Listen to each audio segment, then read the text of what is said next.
இதை கேட்கக்கூடிய ஒவ்வொருவருக்கும் தேவன் நல்ல மனமகிழ்ச்சியை தருவார் என்று நான் விசுவாசிக்கிறேன். இந்த நாளுக்கான வசனம் என்னன்னு பார்த்தோம் அப்படின்னா, சங்கீதம் 23ஆம் அதிகாரம் வசனம் 6.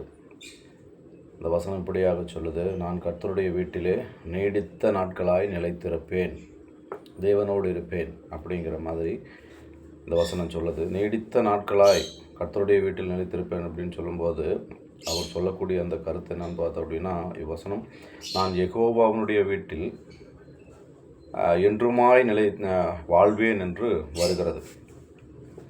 அப்போ தேவனுடைய வீட்டில் வாழ்வேன் என்றால் ஆலயத்தில் வாழ்வதா அல்லது எப்படின்னு நம்ம பார்க்கும்போது, நம்ம இந்த உலகத்தில் இந்த சரீரத்தோட ஆலயத்தில் அதிக நாள் வாழ முடியாது. அதுக்கு மாறாக நித்தியமான வீட்டில் போய் வாழக்கூடிய ஒரு வாழ்வை பற்றி இந்த வசனம் அப்படி சொல்லுது. ரொம்ப நாள் நம்ம இங்கே வாழ முடியாதுங்கிறது எல்லாருக்கும் தெரிஞ்ச விஷயம். அதனால தான் இந்த வசனத்தின் பிரகாரம் பார்த்தோம் அப்படின்னா, தேவனுடைய வீட்டில் நித்திய காலமாய் வாழ்வேன் அப்படின்னு சொல்லி இந்த வசனம் சொல்லுது.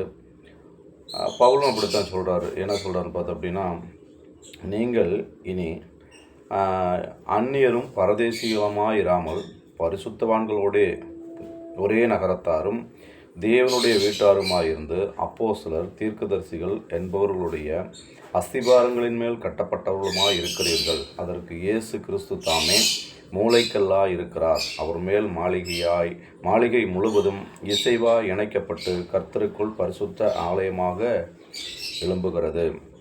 எபேசியர் 2ஆம் அதிகாரம் 19, 20, 22 வசனங்கள் இப்படியாக சொல்லுது.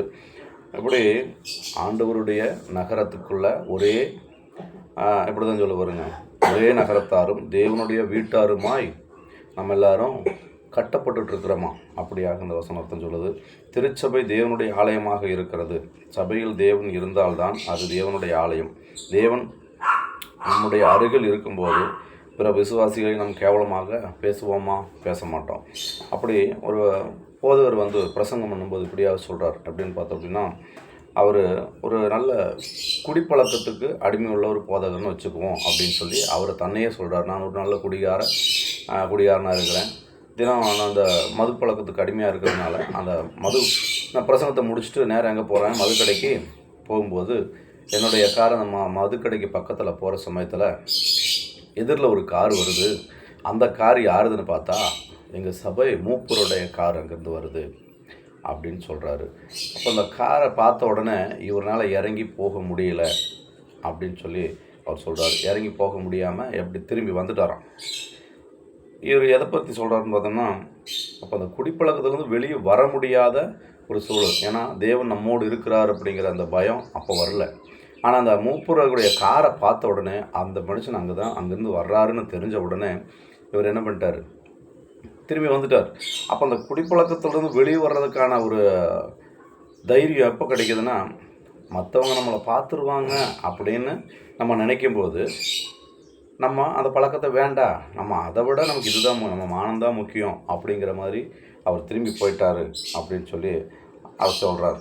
இப்படித்தாங்க பாவத்தை விட்டு நம்ம வெளியே வர்றதுக்கு ஒரு மனுஷன் நமக்கு ரொம்ப நெருக்கமானவங்க அல்லது நம்ம சொந்தக்காரங்க நம்மளை பார்த்துருவாங்க, இந்த பாவத்தை நம்ம செய்யும்போது அவங்க பார்த்தா நமக்கு கேவலம் அப்படின்னு நினைக்கிறத விட, தேவன் ஒவ்வொரு நிமிஷமும் நம்ம கூட இருக்கிறாருங்கிற அந்த உணர்வு நமக்குள்ளே இருந்தாலே நம்மக்கிட்ட எந்த பாவமும் வராது அப்படிங்கிறத அவர் இதை தெளிவாக சொல்லியிருக்கார். இப்படி தாங்க நம்மளும் பாவத்தை விட்டு வெளியே வர்றதுக்கு இந்த நாளில் நம்ம முயற்சி செய்வோம். தேவன் தாமே ஒவ்வொருவரையும் ஆசீர்வதிப்பாக. ஜெபிப்போம்.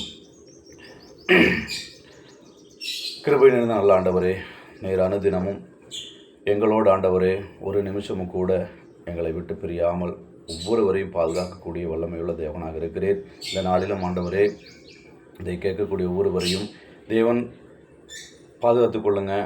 எந்த ஆபத்து மோசங்களுக்கும் ஒப்பு கொடுக்காமல் நீர் வழிநடத்த வேண்டும் என்றும், பாவங்களுக்குள் நாங்கள் சிக்கிவிடாமல் ஆண்டவரே நீர் எங்களோடு கூட இருக்கிறீர் என்பதை மனப்பூர்வமாக நாங்கள் உணர்ந்து பாவத்தை விட்டு வெளியே வரவும், பாவத்துக்குள் ஆண்டவரே நாங்கள் அடிமையாகாதபடிக்கும் நீர் எங்களை வழிநடத்த வேண்டும் என்றும் உடைய பாத்திலே எங்களை தாழ்த்தி ஒப்பு கொடுத்து ஜெபிக்கிறோம். ஜெபம் கேளும் ஜீவனுள்ள நல்ல பிதாவே, ஆமேன். நாளைக்கு சந்திப்போம்.